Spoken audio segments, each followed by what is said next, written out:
Welcome to another episode of the Core Podcast. We hope this is your go-to source for insights into the dynamic world of cybersecurity. In today's episode, we dive deep into the critical aspect of securing digital ecosystems. It's all about third-party risk management, or for many you might know as the acronym TPRM. As businesses increasingly rely on external partners, vendors and service providers, understanding and mitigating third-party cybersecurity risks have become paramount. This is something that I found absolutely fascinating, something that I actually do really understand because it's not too technical. And the best part is we're actually looking to launch a service all around this. So this is just the beginning, but I am delighted to invite Matt Pearson onto the podcast today. I'd like to call him a dear friend, and he's actually been around with Core to Cloud on the whole journey. So I hope you enjoy. Matt, welcome to the Core Podcast. Thank you very much. For anyone listening, before we delve into the subject matter of the podcast, could you tell everyone a little bit about yourself and how you are where you are today? So, I've been in the cyber industry for about 25 years. A long time. I've worked at various different startup vendors. My last one was a company called Securonics, which I was there for 6.5 years, and they got bought for a lot of money, which was great. Mm-hmm. And then I've ended up at Panorays, which is a quite a small vendor from Israel, headquartered in the UK, in the US. Apologies. And yeah, their technology just piqued my interest, and they were looking for somebody to build out their EMEA business, and it's something I've done before with lots of startups. And I looked at where they were going, their trajectory, their funding, and just everything about the company, and I thought it really was going places, so I wanted to be part of it. Rewinding back before that, how did you get into cybersecurity? Like when you were going to school and things like that, was it on the dream board? No, it wasn't at all. So I had a bit of a funny route actually. So when I left school, I went on to be a professional footballer. Oh, I did not know that. Yeah. Oh. With Wimbledon. Okay. For 4 years. And when that didn't quite work out, I decided to go back to university and become a teacher. So okay. I've been a secondary school teacher for a while. No, you haven't. Yeah. Were you? Yeah. And then when I left university, I couldn't find a teaching job, and a mate of mine said, while you're waiting for a teaching job, why don't you come and work for a company called Aslan, which was a distributor back in the day, and do some IT sales while you're waiting. And I never went back, and it's just carried on from there. So you could have been a PE teacher? Could have been a PE teacher, could have been a professional footballer. Ended up in an EMEA channel director. Okay, so yours was, everyone I've ever interviewed has not had a natural.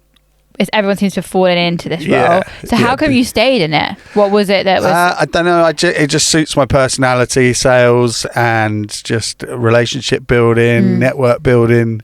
The channel certainly suits my sort of personality. I like going out. I like being entertaining and entertained. So yeah, I just like building relationships, and I guess I'm quite good at that. So I quite enjoy it. I enjoy it. It's something. It's not. I don't find it a chore at all. It's not a job. It's something I enjoy doing. So that's always nice. Yeah, you enjoy what you're doing. So, like you said, you've been quite aligned to where you wanted to go and what technologies you want to go into. So the subject matter that we're talking today is about third-party risk. Yeah. And that you moved into Panorays, and you decided, obviously, I'm assuming you looked at them as a business, but you must have, your relationships with Channel have seen that third-party was becoming more of an issue or a forefront. On your opinion of being around it, why do you think third-party risk is so prominent, and why it's quite an exciting thing to get involved in? I think a lot of people are working with a lot of third parties at the moment, and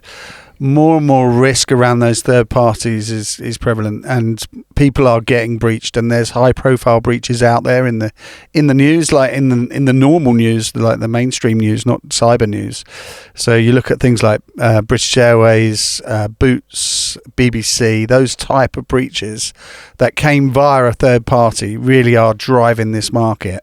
And I looked at the Panorays technology. I just thought it looked streets ahead of some of the other competitors out there.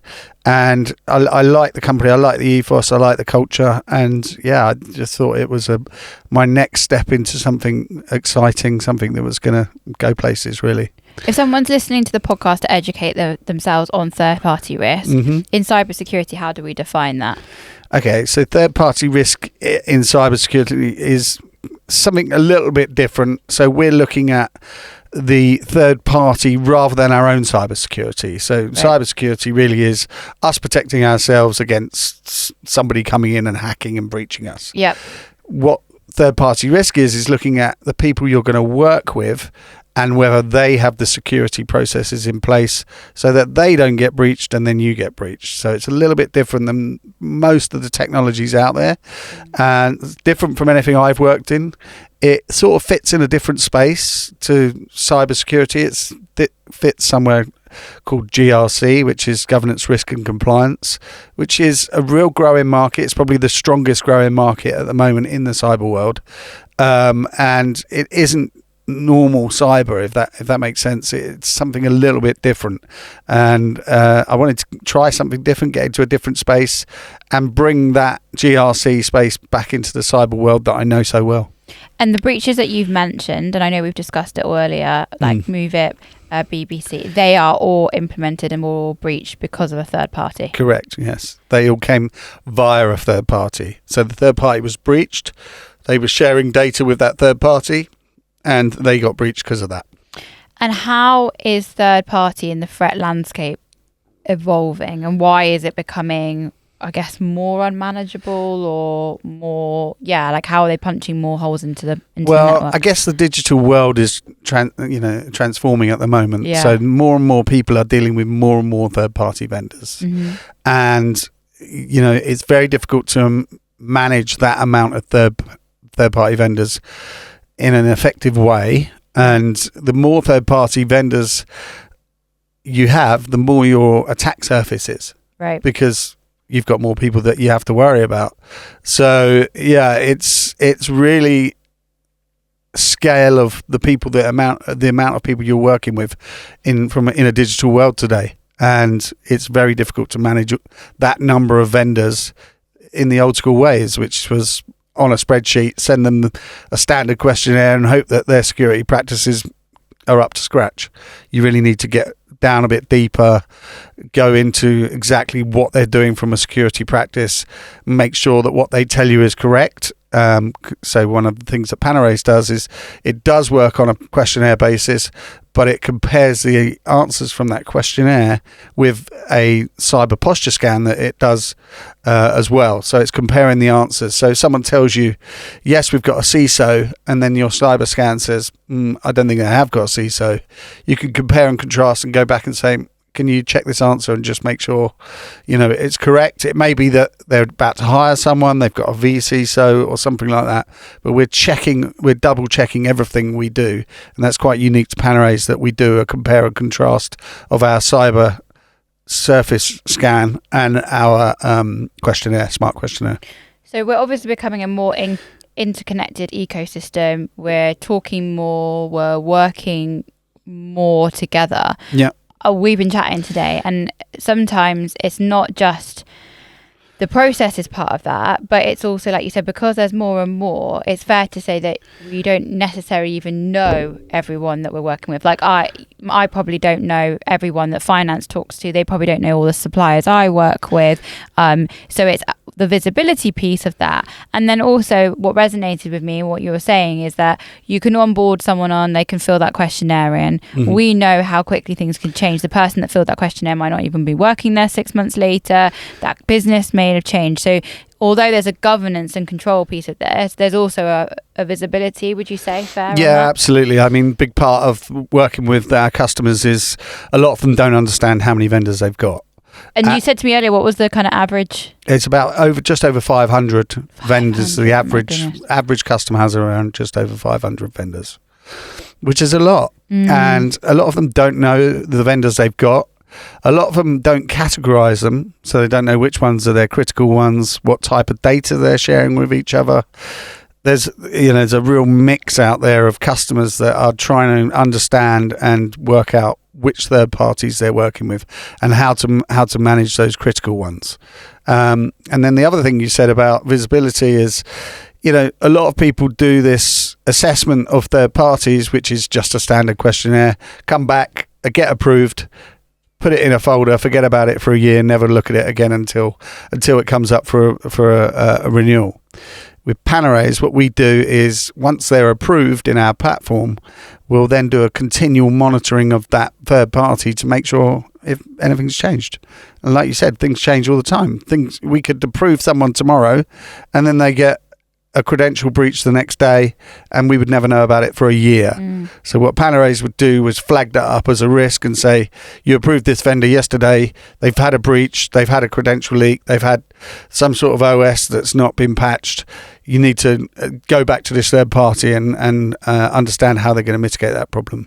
And it's the continuous monitoring piece here, isn't it? It's becoming more proactive than reactive. Exactly that. So the continuous monitoring we do is a scan on their publicly facing information every 3 days. And we also do a scan on all of the third-party vendors we have within our platform, which is about 500,000. And we're looking for all sorts of vulnerabilities, breaches, various different cyber risks within those 500,000 vendors. And then if they're relative to you as a customer, we'll flag it up and say, A, maybe you've got this problem, or B, you haven't got this problem, but 8 of your direct vendors have. You can click a button, send them a questionnaire and say, we've seen this vulnerability. We're going to send you a questionnaire. Please tell us how you're going to mitigate against that vulnerability because we think it's serious and it could cause a breach. And it also allows customers to be proactive in the fact that you're feeding them that intelligence. They're able to make decisions on what they decide to do with that vendor, whether they need to go into crisis, whether they need to practice the process themselves, see where their attack surface, where their holes are. I guess that really feeds into the proactiveness of the customer. Yeah, absolutely. I mean, so if you've got a third party that's continually showing a vulnerability or being breached or some sort of cyber risk, then you as a CIO or CISO or someone within that organization needs to probably flag it up to the senior management who are working with that vendor and say, this is a serious risk. Do we want to work with this vendor? The chance of us being breached is much greater if we continue working with this vendor. So you're going to give people in senior leadership roles all of the visibility they need to make a decision.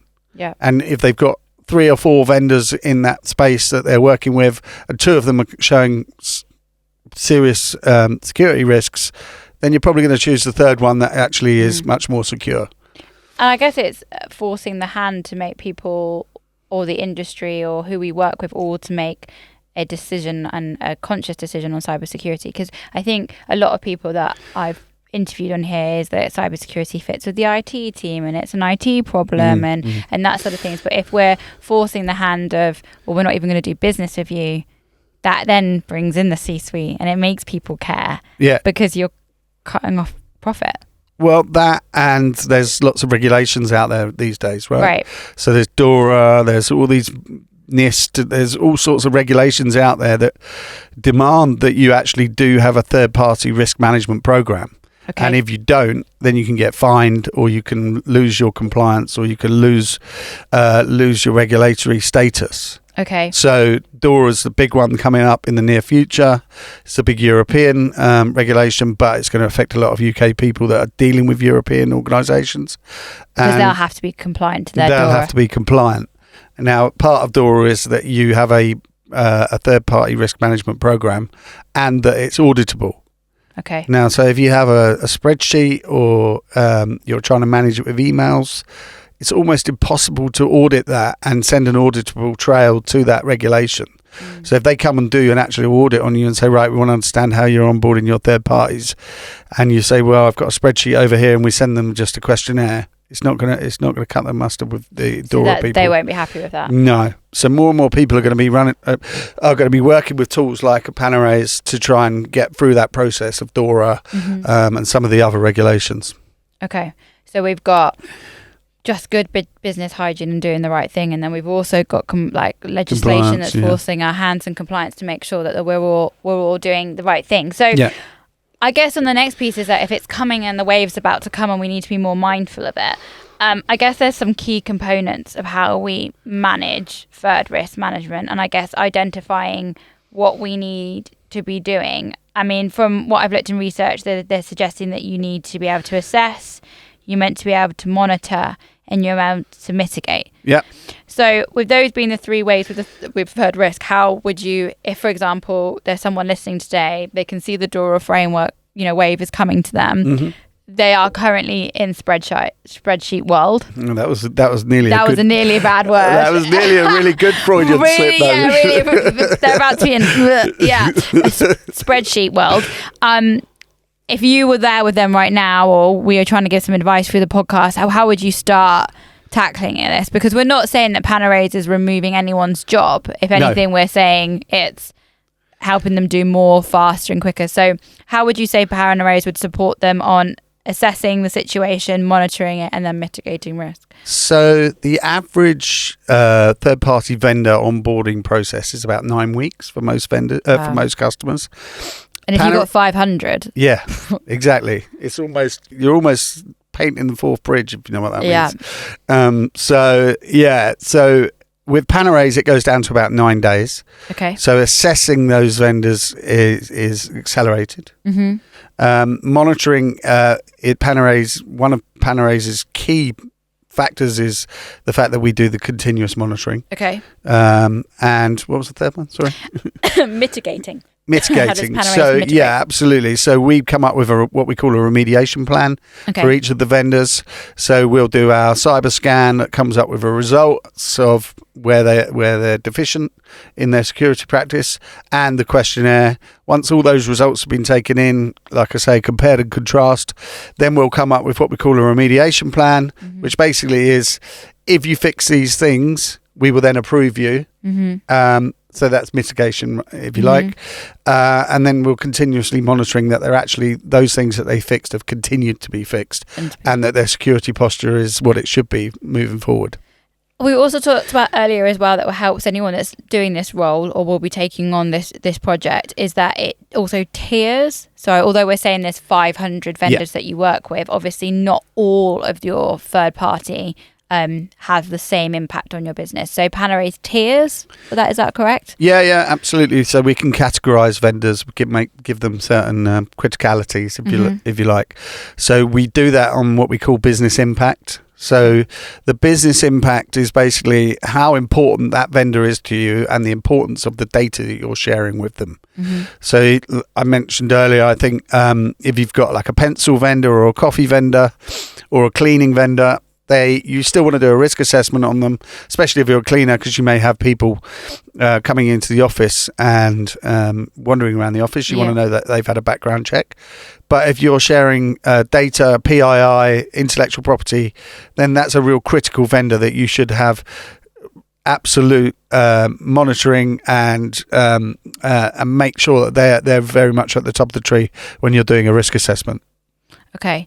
And then we also talked about that there's seems to be not just third party, that the chain goes on, and there's even fourth party. Yeah, absolutely. So your third parties will have a raft of vendors that they're dealing with. We call them fourth party vendors and beyond. So the nth degree parties, and you want to understand that your third parties have the same process of you with their third parties, your fourth parties.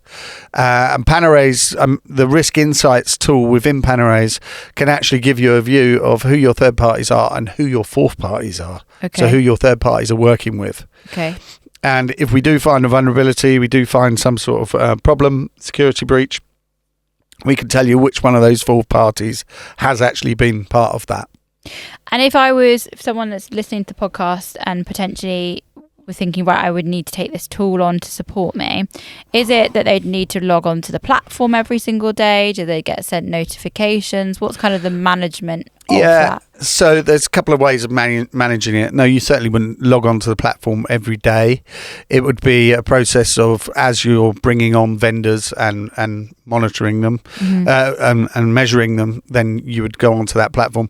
But the risk insights would give you a notification if something happens. Right. So it's an automated process. It's almost taking some of the burden off that risk assessor, and you can sort of leave the program, the tool, the platform running, and it will give you an automated notice if something happens within that third-party vendor. So it's a big peace of mind piece of there. Exactly that. And we also discussed it because I believe that we're looking to take this on internally because we do all our ISO accreditations, etc. And we were talking about this. There's a big chunk of time which takes up from the tech team of having for us to be compliant and the forms that we have to fill in. And I know AI is a big buzzword, but there is AI in Panorays. But how does that support, for example, a call to cloud or a customer for them making sure that they're compliant? Yeah, so a big part of the tool that doesn't get mentioned as much as it should probably is that it will help you. So you as a customer will be getting lots of questionnaires and requests from third parties to prove your security posture. What we do within Panorays is give you a security passport, which you can give to your third parties and say, we are certified to this level, here's our pen test, all of that, and it's all in one place within the Panorays tool. And also we have an AI piece around answering questionnaires that come in from third parties. So if a questionnaire comes in and there's some standard questions on there and we've answered them previously with a questionnaire we've responded to, our AI tool will look at that and go, yep, we've answered that before, I'm just going to fill it out myself itself. So the tool will actually fill out a lot of the questionnaire for you, and then if there's any gaps, it'll ask you to fill it out. So it takes away pretty much that whole process of you responding to third parties. Okay, so you're mitigating, the platform can mitigate risk for you as yourself as being a third party person, and it's also mitigating the risk of who you connect with in your whole ecosystem. And I think the main themes that are coming out of the platform is that it's doing the identification, it's monitoring, it's mitigating, but it's not putting more work on to these already kind of under-resourced teams. And I was saying this to you earlier, like it's supporting with time and skills resources, isn't it? Here, it's solving kind of two problems on this piece. Yeah, absolutely. So, I think it does take away a lot of the burden that is on a risk assessor by automating a lot of that process. The second thing we do is we can offer it as a managed service via some of our partners. Okay. And that really does take away the burden from the GRC practice or people that are trying to do a risk assessment on third-party vendors, by them giving us a list of suppliers, or giving the partner a list of suppliers. They provide the service via Panorays and then just provide a report and say, we've done this onboarding of all your third-party vendors, here's a report on the results. So you really can take away massive burden away from the GRC function within the organisation. We touched on the fact that there are regulations coming through. Obviously, there's GDPR. Is it? How do I present? Is it HIPAA? HIPAA is the American one. HIPAA's the health one in the US. Okay, and then obviously DORA is coming over. We think it will probably really impact the UK very soon. What do you think are the consequences? And if people are non-compliant, what are we seeing will happen to businesses? So I think a lot of the customers and people that you'll want to work with in EMEA will want people to be DORA compliant. And I don't think it'll be a case of we'd like you to be DORA compliant. I think it'll be you need to be DORA compliant. And part of that DORA compliance is around having a third-party risk management program. With things like HIPAA, it's a US one. I'm not quite so au fait with that, but if you're a healthcare practitioner, you have to have a HIPAA regulation to be able to practice. So things here, GDPR, NIST, those type of regulations are demanding that you have a third-party risk management program in place. So if you want to go out to the market and profess to be GDPR compliant, ISO compliant, DORA compliant, HIPAA compliant, all of those things, then you have to have something like this in place. We've touched on the fact that Panorays uses automation, a bit of artificial intelligence in there. Yeah. I know for some people, when you hear that, it rings alarm bells of maybe redundancies or job cuts, and I know some people feel that maybe that's coming. But to emphasize on this isn't a tool that's replacing a job, is it? It's speeding up and it's supporting and probably plugging where they may not have enough people working in that department. I think that's absolutely spot on. It's certainly not designed to take people away from jobs. It's to, and we use this phrase a lot within Panorays, is to accelerate and automate processes that you're already using. And actually make it a lot more accurate. So make it a lot more secure. So if you're at the moment just trying to manage this with a spreadsheet or some sort of email process, things are going to slip through the cracks, and it's just not a very secure way of managing that process. And I'm assuming also what's good about this is it's 24/7, isn't it? Yeah, absolutely. Whereas obviously if you've got one person in the role, they might take a holiday or take Christmas. And I think we all know that genuinely, if something's going to go wrong, it's not going to happen on a Monday morning at 10 a.m. It's always going to happen when the downtime is. So I'm guessing this is allowing someone the peace of mind that they can put tools down and they can come back to it, and there's that system that's got their back. Is that? I think that's right. That's absolutely right. I mean, certainly the risk insights part of the tool is monitoring and looking at the risks within those third-party vendors all the time, 24/7, like you say. I think absolutely. What would you say for anyone listening, if they're starting kind of the steps to this, what would you think are kind of like the key things to have a comprehensive third risk management program? Third-party risk management. Third party, sorry, I'll say that again. Okay. If anyone's listening to this and they're looking to establish a comprehensive third-party risk management program, what would you kind of say are some kind of key things that they need to consider?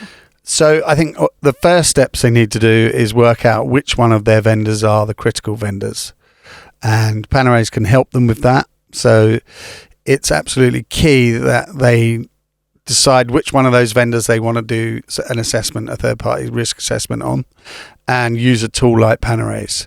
So very much the Panorays tool isn't give us all of your vendors. If you've got 1,000 vendors, it's let's look at your first 100 to start with, make sure that they are being onboarded properly, make sure they're being assessed properly before you actually start working with them, and understand what that process looks like. The Panorays tool is very much a land and expand tool. So we go in, we do that first piece with them, and then as they get more and more au fait with the tool, then they can bring on more vendors into the platform.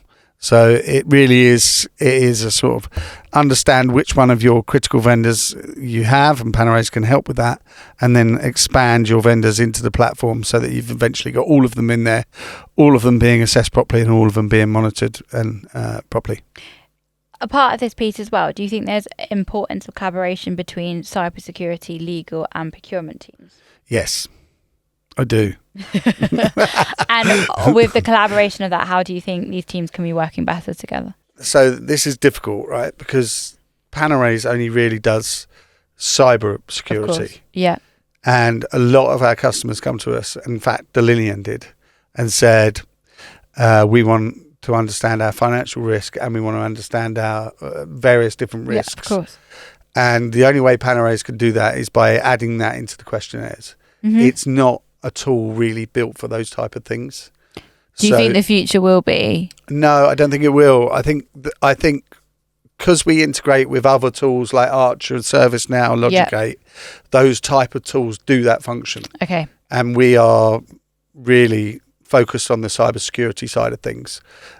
So we would be a feed into those big GRC tools that will do the legal function, the finance function, all of those different types of tools. So you remain the specialist of the cybersecurity. Exactly. But for a holistic eco view as a business, you would recommend as Panorays to be able to plug into bigger the bigger GRC picture. Yeah, and that's why we've built APIs and various different integrations with those bigger GRC tools that can work with the legal, finance, and I think it's like the eco function as well. So, yeah. So we definitely have very strong integrations with all of those GRC tools and APIs, and we are a very valuable feeder.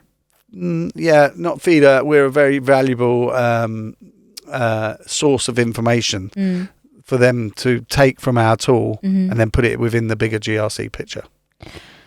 And if someone's trying to foster or get people to care more about third party risk, what do you think are like the key things or the key messages if you're going to your board or you're trying to get buy-in from the teams or areas that they should highlight, I guess? Yeah, I think so. I think it's very well known at the moment that most of the breaches that are happening and the high profile breaches that are happening at the moment are coming from third parties. So unless you have a very strong third party management program, you are at some point going to get breached. Well, that's a positive to end it on. So if you don't have a third party risk management plan right now, you need one, and you need one sharpish. Yeah. Otherwise, you'll end up like British Airways and BBC. Which, are they going to be fined? I don't know if they'll be fined, quite possibly. But if under GDPR rules, they could easily get fined. Thank you, Matt. So we conclude the podcast by asking if someone was listening and may not already work in cybersecurity, why would you as a professional within the cybersecurity encourage someone to join us on this? Well, it's obviously a growing industry. It's one of the most what's the right phrase? It's a very fulfilling industry to work in. There's lots of great people in it. You make lots of money. Am I allowed to say that? Yeah, of course you are. Lots of people have said that. Someone's even mentioned their commission, so it's fine. Yeah, like it's no point hiding behind it. No, it's good fun. Everybody in the industry works hard, plays hard. There's great competition within the industry. There's great personalities, and it's an industry that really is going from strength to strength. I've been in it for 25 years. It doesn't seem to be slowing down at any time soon, and actually, it's probably getting bigger and bigger. Crazy. So, yeah, it's great for job prospects. Great for your career, and yeah, I couldn't recommend it enough. If someone wants to learn more about Panorays or to connect with you, where would they go? Panorays.com, obvious one. Or connect with me on LinkedIn, and I'm more than happy to get on a call and discuss with them. Perfect. Thank you very much for joining us on the call. We hope you'll come and see us soon. Absolutely.